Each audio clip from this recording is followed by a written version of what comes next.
How to impress interviewers and to stand out for all the right reasons. There's a famous military saying that it's the 7 Ps.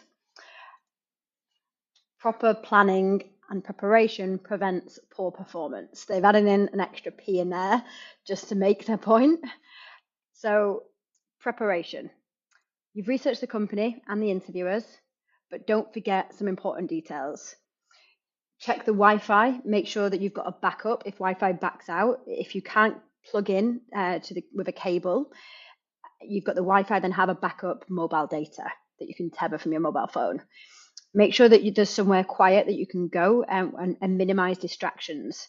Your background and how good your mic and your video and how clear it is very important.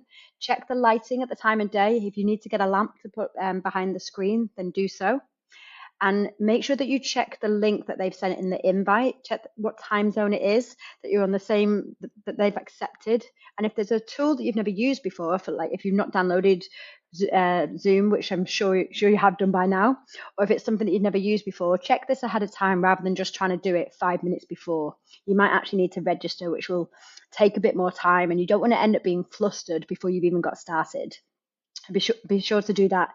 The sooner the better. And you can always email them and ask them if there's something that you're not sure about or if the time is a bit ambiguous. Being late is obviously not a good first impression. So I hear from so many people how nervous they can really get an interview and how nerve-wracking it can be. I understand. I've been there. What if I don't know the things that they're asking me? What if I freeze? What will they think about my work gap? Like, I hear you, it's really nerve-wracking, but it really doesn't have to be. Refer back to the 4 Cs that we did one of the first modules about building up your confidence. First, you've got to get the commitment to go in there, and then the capability and the confidence will come. So you may find that with each screening call, with each interview, you get slightly better after each one.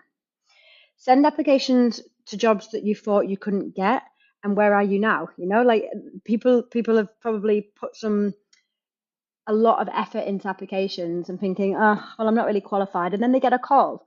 So if you're at this stage, you're hopefully at the stage where you're interviewing for remote companies. You've got this. Practicing answers to some potential questions can really help. It can help you feel more prepared, but I would advise not being too prepared.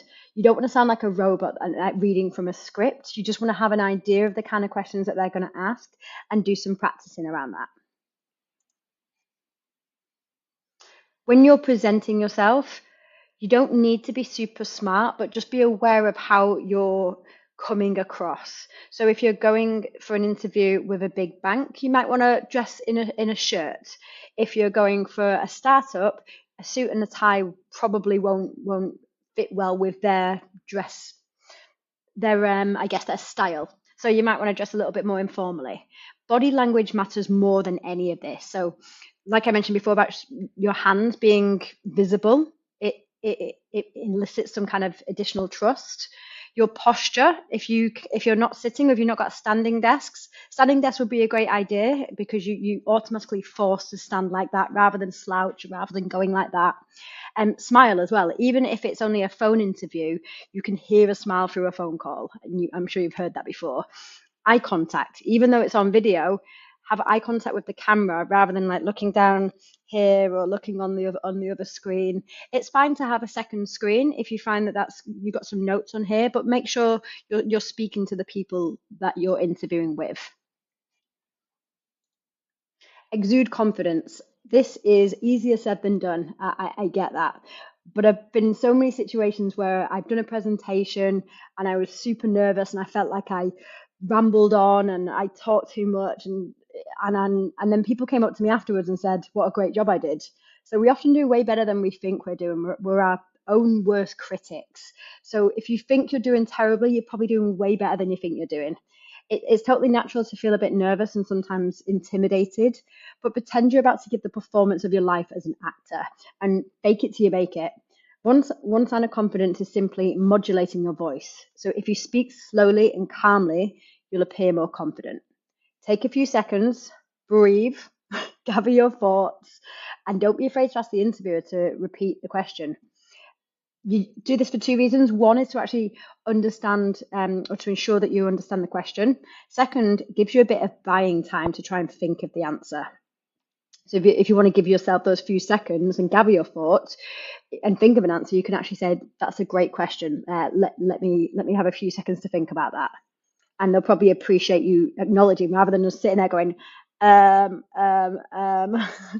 So, and also the way that you deal with any kind of technical issues, there may be an issue on your side, there might be an issue on their side, maybe someone can't log in, and things are not going quite as well as you'd hoped. It's a good test. It's a good test for you to show them that you are acting calm under pressure and in a situation that you didn't expect.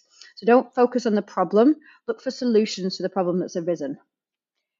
And if you doubt yourself and say things like, "Sorry for my English, I'm really nervous," saying things like this are not going to benefit you. So fake it till you make it, and exude that confidence, even if you don't feel it. Showing weakness is a good way to show your confidence as well. I know that might sound a little bit strange, but building trust with a customer is the best way to sell them something. So if you consider that an interview is selling yourself, you'll see that focusing exclusively on your strengths and qualities isn't the way to do it. Instead, show yourself in a real and a relatable way in which they can believe and trust in. You can demonstrate your honesty by touching upon some things that have been hard for you, or maybe talking about mistakes that you've made. It'll also be good to show your self awareness. You want to do it sensibly now, though. I'll give you a couple of examples. So rather than saying, "I hate confrontations and I avoid them at all costs," you could say something like most people, "I don't enjoy being confrontational and can find it quite hard. Here's how I've been approaching it," and then come up with either a situation that you've had or something that you're teaching yourself or you're learning or developing. And instead of saying, "Oh, I completely stuffed up that situation, I completely messed up," you could say, "On reflection, I didn't handle the situation in the best way. Here's what I would do differently and why." Listen, great quote from Epictetus. Epictetus, I can never say his name. We have two ears and one mouth, so we can listen twice as much as we speak. Don't keep talking to fill silences. Silences are okay. Be a good listener and pay attention when others are speaking instead of just focusing on what you're going to say or what they're going to ask you next. Really engage with the person and listen to what they're saying and pick up on their body language as well. Make sure that you're answering the question that they've actually asked and you're not rambling on about something else. If you do find yourself doing that, that's fine. You can even point it out and say, "I realize I've got off topic slightly there. Excuse me." You're showing your self-awareness by doing that, and it can happen, and people do it all the time. It's very normal. Take notes if you need to. Either I'd recommend doing it pen and paper rather than typing, because it can be a bit distracting sometimes hearing the click click click when you're interviewing. Just let the interviewer know that you're making notes, so they're not wondering what you're doing, like keep looking down like that. And then don't interrupt or finish another person's sentence. I know that sounds like an obvious thing not to do, but just be aware of the delay with video calls. Sometimes there's that millisecond of a delay when you're both going to talk. So give yourself a couple of seconds, especially if the connection's not great. Following up. When you follow up after an interview, you want to appear interested, not desperate. So send a follow up email the day after your interview, thanking the interviewers, and then leave it quite short, keep it simple, and match the tone of the organization as well. Send it to all of those interviewers that were on the calendar invite, and just thank them for their time and that you hope to hear back from them soon. And remember, interviewers actually want you to be the one. I've done many interviews over the years, and you're really gunning for the person in front of you because you don't want to do any more interviews. So they want you to be the right person. They don't want to try and catch you out. They are really hoping that you're going to be the person. So if you don't know the answer to a question, it's okay to admit that.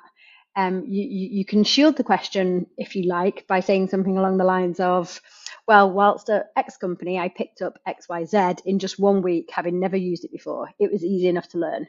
Or, "That's a great question. I'm not entirely sure, but I'm confident I could research how to do that." Actions are to run through the checklist, preparing for an interview, preparing to follow up, And again, share your wins in the group and let us know if you have any questions. Good luck.